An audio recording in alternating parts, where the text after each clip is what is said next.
Assalamualaikum warahmatullahi wabarakatuh. Jangan lupa bersholawat kepada baginda Rasulullah Shallallahu Alaihi Wasallam. Sebelum kita mulai, silakan tekan tombol subscribe untuk terus mengikuti kisah-kisah penuh hikmah dari channel Langkah Kisah. Pernahkah kamu membayangkan bagaimana jika seorang pejabat penting ternyata lulus dari universitas ternama dengan skripsi yang dipalsukan? Hujan mengguyur Jogja sejak sore. Jalanan sekitar kampus tua di utara kota terlihat lengang. Di balik tirai air yang turun deras, sebuah mobil hitam tanpa plat dinas berhenti perlahan di depan rumah tua berdinding semen kasar. Dua penyidik Bareskrim turun membawa map kuning, lalu mengetuk pintu dengan tenang. "Selamat malam, Profesor T. Kami mohon waktu sebentar," ujar penyidik muda itu sopan. Profesor T, lelaki berambut putih dengan badan ringkih, membuka pintu tanpa banyak tanya. Ia mengenali lambang kecil di saku kiri penyidik itu. "Mereka bukan tamu biasa. Kami datang untuk meminjam dokumen asli skripsi Mulyono. Tahun 1986. Kami dapat informasi bahwa naskah itu masih Bapak simpan di arsip pribadi." Seketika, raut wajah Profesor T berubah. Nama itu, Mulyono, bukan nama asing. Ia pernah jadi salah satu mahasiswa yang paling cepat lulus, kemudian melesat menjadi pejabat tinggi nasional. Tapi beberapa waktu terakhir, namanya jadi buah bibir karena tuduhan bahwa ijazahnya palsu. "Ada yang menunggu di mobil. Anda perlu bertemu langsung dengannya," ujar penyidik itu, seolah tahu Profesor T butuh lebih dari sekadar surat tugas. Dengan langkah berat, Profesor T memakai jas tuanya dan mengikuti mereka ke mobil. Di kursi belakang, seorang pria bule berambut perak menyodorkan tangannya. "Dr. William Cross, Forensic Document Analyst. Saya dari Amerika Serikat," katanya dalam bahasa Indonesia yang kaku tapi jelas. Dr. Cross dikenal luas di dunia internasional. Ia pernah menjadi saksi ahli dalam berbagai skandal pemalsuan ijazah dan dokumen negara. Hari itu, ia datang untuk satu hal: menguji keaslian skripsi Mulyono dari tahun 1986, yang konon pernah dibimbing oleh Profesor T di Universitas ternama Jogja. Profesor T menatap pria asing itu cukup lama, lalu berkata lirih, "Saya tidak tahu apakah yang saya simpan masih berguna. Tapi kalau Anda yakin ini penting, silakan ikut saya." Mereka bertiga masuk ke ruang belakang rumah. Di sana ada lemari besi tua dengan kunci kombinasi. Profesor T memutar perlahan, lalu menarik satu map tipis berdebu. "Inilah dia, skripsi asli Mulyono. Tak pernah saya buka lagi sejak dia lulus," gumamnya. Dr. Cross menyambut dokumen itu seperti menerima artefak kuno. Ia langsung menyimpannya ke dalam tabung pelindung suhu. Tanpa menyentuh atau membuka, ia berkata, "Saya akan periksa dengan teknologi yang bahkan bisa membaca lapisan tinta dan kertas dari waktu ke waktu. Jika ada yang tidak sesuai, saya pasti tahu." Profesor T hanya menatap kosong. Matanya seperti menyimpan beban lama yang belum pernah ia ceritakan. "Jika hasilnya membuktikan bahwa skripsi ini palsu, apakah Bapak siap bersaksi?" tanya penyidik itu. Profesor T diam. Tapi sorot matanya memberi jawaban samar, antara takut, malu, dan menunggu kebenaran itu terungkap dengan sendirinya. Di luar, hujan masih turun, membasahi Jogja yang tampak seperti menyembunyikan banyak rahasia di balik dinding-dinding kampusnya. Laboratorium forensik itu terletak di kawasan elit Jakarta Selatan, dikelilingi pagar tinggi dan dijaga ketat. Di dalamnya, cahaya putih terang memantul dari dinding-dinding logam. Mesin-mesin canggih berdengung pelan, sementara layar digital menampilkan pola-pola tinta, grafik serat kertas, dan hasil pemindaian spektrum cahaya. Di tengah ruangan, Dr. William Cross berdiri dengan tangan bersarung, memeriksa lembar demi lembar skripsi Mulyono tahun 1986. Wajahnya serius, alisnya sesekali berkerut, lalu mencatat sesuatu di tablet kecil. Salah satu penyidik Bareskrim yang mendampingi hanya bisa memperhatikan dari balik kaca. "Apa dia menemukan sesuatu?" tanya rekannya dengan suara rendah. Dr. Cross menghentikan pekerjaannya dan menatap ke arah mereka. Saya butuh waktu. Tapi saya bisa bilang ini menarik. Selama 3 hari berturut-turut, ia bekerja nyaris tanpa tidur. Ia menggunakan hyperspectral imaging untuk memindai perbedaan cahaya pantul pada tinta. Dengan teknik ini, ia dapat melihat apakah tulisan dibuat pada waktu yang sama atau tidak. Ia juga mengambil sampel mikroskopik dari kertas untuk mengidentifikasi pabrik kertas berdasarkan struktur serat dan komposisi kimianya. Pada hari keempat, ia memanggil tim penyidik ke ruang presentasi kecil di laboratorium. Di layar, terpampang citra dari 3 halaman skripsi. Halaman pengesahan ini berbeda dengan halaman isi. Serat kertasnya menunjukkan bahwa halaman depan dibuat dengan kertas produksi tahun 1993, padahal skripsi ini konon selesai tahun 1986, kata Dr. Cross tenang. Ia menekan tombol lain. Tinta tanda tangan pembimbing. Berdasarkan data kimia, tinta ini menggunakan campuran pigmen sintetis yang baru mulai diproduksi secara global pada awal 2000-an. Para penyidik saling pandang. Itu berarti, tanda tangan Profesor T yang ada di skripsi tersebut dibubuhkan belasan tahun setelah Mulyono dinyatakan lulus. Namun bukan itu yang paling mengejutkan. Dr. Cross menampilkan gambar perbesaran dari tanda tangan Profesor T. Di bawah lapisan tinta hitam, terlihat semacam pola titik-titik halus. Ini disebut tekanan palsu. Seseorang menyalin tanda tangan dengan bantuan transfer digital, bukan gerakan tangan alami. Jadi, tanda tangan itu dipalsukan? Tanya salah satu penyidik. Secara forensik, iya. Ini bukan tulisan tangan manusia. Ini hasil teknik penyalinan elektronik, yang biasa ditemukan di kasus pemalsuan dokumen akademik, tegas Dr. Cross. Diam. Tak ada suara di ruangan selain dengung alat-alat laboratorium. Apakah ini cukup menjadi bukti? Tanya penyidik lain. Lebih dari cukup, jawab Dr. Cross. Tapi ia belum selesai.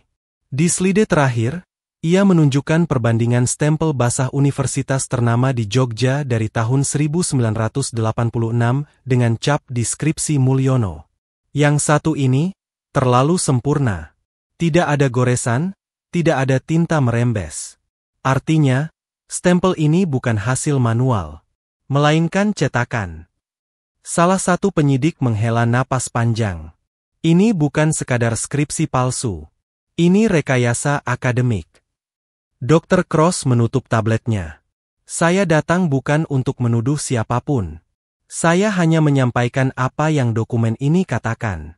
Dan sekarang, pertanyaannya bukan lagi soal skripsi ini asli atau palsu. Tapi, siapa yang meloloskannya? Suasana berubah dingin. Mereka tahu, gelombang lebih besar sedang bersiap mengguncang. Bukan hanya nama Mulyono, tapi juga kredibilitas lembaga tempatnya mengaku pernah menempuh pendidikan tinggi. Dr. William Cross duduk sendirian di ruang presentasi. Di hadapannya, berjajar hasil pemindaian dokumen dalam bentuk foto makro, grafik spektrum, dan citra tinta berlapis. Ia bukan hanya memeriksa dokumen dari sisi visual, tapi juga mendengar apa yang dikatakan oleh kertas, tinta, dan stempel. Baginya, setiap dokumen meninggalkan jejak, dan jejak itu tidak bisa berbohong. Satu demi satu, ia menyalakan slide. Halaman pertama skripsi terlihat biasa. Judul, nama Mulyono, dan lambang universitas ternama di Jogja. Tapi saat diperbesar, terdapat keanehan yang tak bisa diabaikan. Bagian lambang universitas memiliki tingkat ketajaman cetak yang tidak sesuai dengan mesin pencetak tahun 1980-an. Ini seperti dokumen yang direproduksi ulang dengan mesin modern, lalu diberi efek kuno, gumamnya. Ia lalu mengarahkan perhatian ke halaman pendahuluan. Disinilah kejutan berikutnya muncul. Dari hasil analisis kimia, jenis kertas pada bagian ini berbeda dengan yang digunakan di halaman pengesahan. Serat halus dan warna alami pada kertas pendahuluan menunjukkan pembuatan antara tahun 1980-1985, sesuai dengan klaim tahun penulisan. Tapi kertas pengesahan memiliki serat sintetis dan pelapis kimia yang hanya dipakai industri cetak sejak 1990-an. Ini seperti dua skripsi berbeda dijahit menjadi satu, katanya lirih. Saat hasil ini disampaikan ke tim penyidik, suasana ruang menjadi tegang. Salah satu penyidik senior, Pak Andi, bertanya, apakah mungkin seseorang mengganti halaman-halaman penting skripsi, tapi tetap menyisakan sebagian dari naskah aslinya? Dr. Cross mengangguk. Sangat mungkin. Teknik semacam ini digunakan agar dokumen tetap tampak tua secara umum, tapi bisa menyisipkan bagian yang baru dipalsukan. Berarti naskah aslinya mungkin tidak pernah selesai, tanya penyidik lain. Itu salah satu kemungkinan. Dr. Cross membuka catatan terakhirnya. Ia menaruh perhatian khusus pada halaman persembahan dan ucapan terima kasih. Di halaman itu, Mulyono menulis kalimat emosional kepada almarhum ayahnya yang meninggal pada tahun 1989. Padahal, skripsi ini konon selesai dan disidangkan pada 1986. Penyidik terdiam. Sebuah kesalahan waktu yang tak disadari oleh si pemalsu telah membocorkan segalanya. Kalau benar ayahnya wafat 1989, kenapa disebut dalam skripsi tahun 1986 sebagai mendiang? Bisik Pak Andi. Itu kontradiksi temporal, jawab Dr. Cross. Dan dalam dunia forensik, ini disebut jejak naratif palsu, saat pelaku pemalsuan menulis cerita seolah-olah berada di masa lampau, padahal pikirannya masih terikat pada waktu sekarang. Kertas bicara. Tinta bicara. Bahkan kalimat dalam paragraf pun menyimpan petunjuk.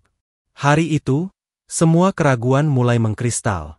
Ini bukan lagi sekadar dugaan atau opini. Ini adalah sinyal bahwa skripsi Mulyono bukan hanya hasil manipulasi teknis, tapi juga kebohongan naratif yang dibangun secara sadar. Dan kini, yang tersisa hanyalah satu pertanyaan. Jika skripsinya palsu, bagaimana bisa dia lulus dari universitas ternama itu? Gedung pertemuan di pusat Jakarta siang itu dipenuhi para akademisi, mahasiswa pascasarjana, jurnalis, dan perwakilan lembaga negara. Spanduk besar tergantung di atas panggung bertuliskan, Simposium Internasional Forensik Dokumen dan Integritas Akademik. Dr. William Cross berdiri di tengah panggung. Di belakangnya, layar lebar menampilkan lambang Forum Ilmiah Internasional yang disiarkan secara daring ke berbagai negara. Tak banyak yang tahu bahwa hari itu akan menjadi titik balik dari polemik panjang tentang Mulyono. Tapi di antara peserta, desas-desus sudah menyebar, bahwa hari ini, fakta akan dibuka secara terang-terangan. Moderator memperkenalkan Dr. Cross sebagai pembicara utama. Beliau telah membantu membongkar lebih dari 120 kasus pemalsuan ijazah di 5 benua. Hari ini, beliau akan memaparkan hasil forensik dari satu dokumen penting dari Indonesia. Suasana berubah senyap. Dr. Cross membuka pemaparannya dengan tenang. Ia menjelaskan metode ilmiah yang ia gunakan. Hyperspectral imaging, chemical ink dating, pressure pattern analysis. Semua disampaikan secara teknis namun jelas. Lalu, ia menampilkan gambar pertama, halaman pengesahan skripsi Mulyono. Inilah halaman yang disebut sebagai skripsi Mulyono, tahun 1986, dari sebuah universitas ternama di Jogja, katanya. Ia memperbesar bagian stempel. Stempel ini sangat bersih. Tidak ada noda tinta, tidak ada goresan tangan. Kami bandingkan dengan lebih dari 40 skripsi asli tahun 1985 hingga 1987 dari kampus yang sama. Hasilnya, tidak ada satupun stempel manual yang sebersih ini. Layar berikutnya memperlihatkan hasil uji tekanan tanda tangan. Tanda tangan pembimbing, Profesor T, menunjukkan pola tekanan yang tidak alami. Tidak ada variasi tekanan ujung ke ujung. Ini adalah tanda tangan palsu, kemungkinan besar hasil digital transfer. Gambar berikutnya menunjukkan struktur tinta dalam cahaya ultraviolet. Tinta tanda tangan ditemukan mengandung pelarut kimia yang baru diproduksi secara massal tahun 2001. Beberapa peserta mulai berbisik. Wartawan mengetik cepat di gawai mereka. Dr. Cross kemudian memperlihatkan bagian halaman persembahan. Ini yang paling mencolok secara naratif. Penulis menyebut ayahnya telah wafat pada tahun 1989. Padahal dokumen ini seharusnya selesai dan disahkan pada 1986. Ini kesalahan waktu yang fatal. Seorang dosen dari salah satu universitas besar mengangkat tangan. Jadi, Anda menyimpulkan bahwa skripsi ini tidak autentik. Dr. Cross menatap ke seluruh ruangan. Saya tidak menyimpulkan. Saya hanya menyampaikan hasil laboratorium. Tapi semua jejak menunjukkan bahwa dokumen ini tidak ditulis dan disahkan pada tahun 1986, seperti yang selama ini diklaim. Ruangan mendadak hening.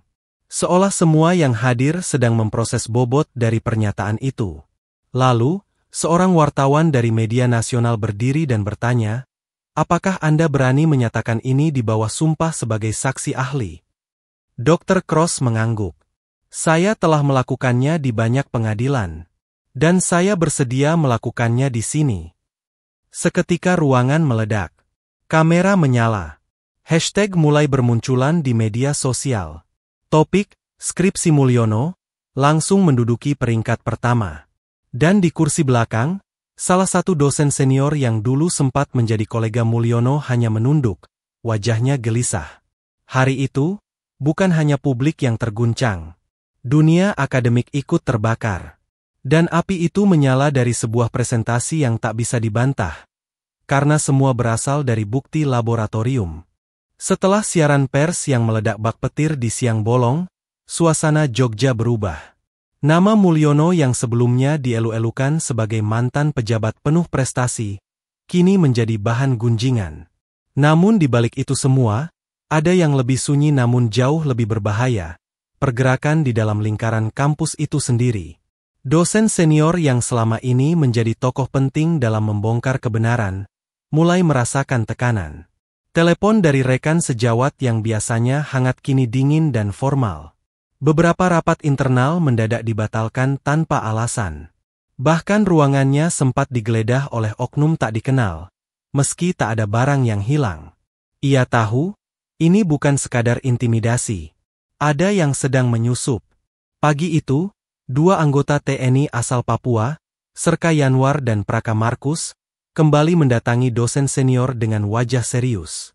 Mereka telah mendapat perintah baru, bukan dari atasannya, tetapi dari seseorang yang menyebut dirinya penghubung fakultas dengan kementerian. Tapi anehnya, surat tugas itu tidak melalui jalur resmi. Tak ada kop surat, tak ada tanda tangan. Hanya stempel samar dan nama yang tak pernah mereka kenal. Dosen senior langsung menyimpulkan, ini adalah upaya sabotase dari pihak yang ingin menutupi kebusukan. Mereka mengingatkan ketiganya agar berhenti menggali masa lalu Mulyono, dan bahkan menawarkan kompensasi berupa proyek penelitian luar negeri. Tawaran yang hanya membuat dosen itu semakin curiga. Ia tahu betul, siapapun yang menyentuh kasus ini pasti sedang diawasi. Malam harinya, Markus mengikuti seorang pria mencurigakan yang kerap berada di sekitar ruang arsip kampus. Pria itu memakai jaket alma mater, namun terlalu tua untuk mahasiswa. Gerak-geriknya seperti orang yang bukan asing dengan tempat itu, tapi jelas-jelas gelisah. Saat Markus menyergapnya diam-diam, pria itu sempat menyebut sebuah nama, Agus. Nama itu membuat bulu kuduk dosen senior berdiri. Agus, sahabat lama Mulyono yang dulunya magang di biro akademik. Ia sudah lama menghilang, bahkan tidak pernah terlihat lagi sejak tahun 1990-an. Tapi jika benar ia muncul kembali, itu berarti konspirasi ini bukan hanya melibatkan 1-2 orang. Di antara lembar-lembar fotokopi dan berkas fakultas, ada satu halaman berwarna coklat yang tak tercatat dalam arsip manapun. Berisi transkrip nilai atas nama Mulyono, tapi dengan cap basah yang sangat mirip dengan cap asli kampus. Hanya saja, tanggalnya berbeda. Tahun 1986. Ini bukan hanya pemalsuan, gumam dosen itu lirih, ini penyusupan arsip. Saat malam semakin larut, ketiganya tahu, mereka bukan hanya sedang memburu kebenaran.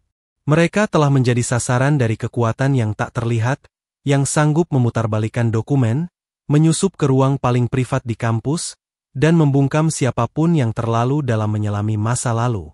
Mereka sadar, yang sedang mereka lawan, bukan sekadar seorang Mulyono. Petang itu, langit Jogja mulai murung. Hujan turun rintik-rintik saat dua pria berseragam loreng memasuki halaman kecil di dekat kampus tempat dosen senior biasa memberikan bimbingan skripsi. Mereka bukan orang biasa. Serka Obed dan Praka Yonas, dua anggota TNI asal Papua, datang bukan sebagai prajurit, tetapi sebagai utusan kebenaran. Obed membawa map berisi hasil penyelidikan tim internal. Mereka telah berhasil mendapatkan hasil otentik dari skripsi asli Mulyono tahun 1986. Bukan dari perpustakaan, bukan dari salinan digital, tapi dari seorang pensiunan staf perpustakaan yang menyimpan dokumentasi mikrofilm asli sejak tahun 80-an. Praka Yonas menatap dalam ke mata dosen senior yang menyambut mereka dengan tatapan bingung. "Bapak pernah bimbing Mulyono, bukan?" tanya Yonas tenang. Dosen senior itu mengangguk pelan. Tangannya gemetar. Apa ini skripsi yang beliau buat tahun 1986? Obed menyerahkan dokumen itu. Dengan tangan gemetar, sang dosen membuka lembar demi lembar. Di halaman pengesahan, ia menemukan tanda tangannya sendiri. Tapi bukan itu yang membuatnya lemas.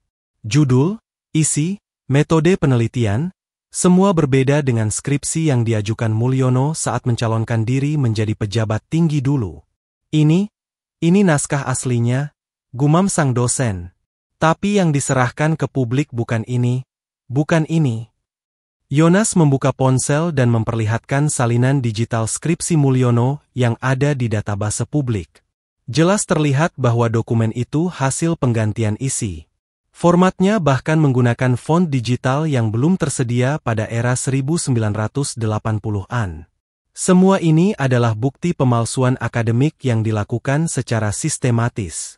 "Mengapa Bapak diam selama ini?" tanya Obed, menahan kecewa. Sang dosen tak bisa menjawab. Wajahnya menunduk dalam. "Saya ditekan. Ada yang datang ke rumah malam-malam, mengancam keluarga saya jika saya buka suara," bisiknya pelan. Obed dan Yonas saling pandang. Ini bukan lagi soal akademik. Ini sudah masuk ranah intimidasi terhadap saksi. Mereka sadar bahwa langkah selanjutnya tidak bisa ditempuh sendirian. "Pak, mulai malam ini, Bapak akan kami lindungi. Kami minta Bapak buat pernyataan tertulis tentang skripsi asli ini. Besok pagi, kita lapor ke Puspom TNI dan Bareskrim," tegas Obed. Di luar, hujan makin deras. Tapi di dalam ruangan itu, perlahan muncul secercah cahaya. Kebenaran tak bisa disembunyikan selamanya. Dan dua anak timur ini, membawa nyala itu kembali ke tengah kegelapan. Kantor Bareskrim mendadak senyap sore itu. Tak ada yang bersuara saat Kombes Suryo meletakkan dua berkas tebal di atas meja penyidik utama. Di dalamnya, lengkap semua hasil investigasi, mulai dari kesaksian Tom Lembong, hasil uji forensik dokumen tahun 1986, hingga pengakuan Agus yang telah disumpah di hadapan penyidik dan notaris. Fakta-fakta yang tak bisa lagi dibantah, tak bisa disangkal. Mulyono duduk di ruang pemeriksaan, wajahnya pucat. Di hadapannya, Suryo menyodorkan satu halaman hasil uji tinta dan kertas dari Laboratorium Forensik Amerika. "Ini, tinta yang digunakan dalam skripsi Anda bukan tinta yang beredar di Indonesia tahun 1986. Bahkan kertasnya pun diproduksi setelah tahun 2000, kata Suryo tegas.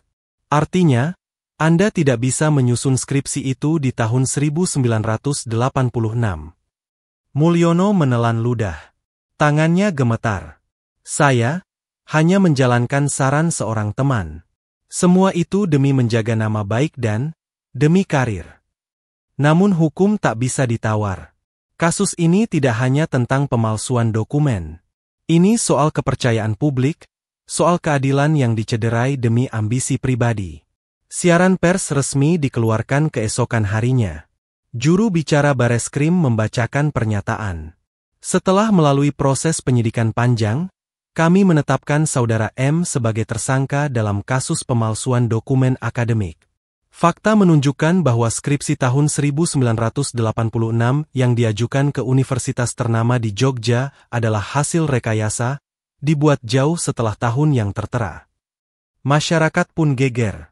Tagar ijazah palsum dibicarakan di mana-mana.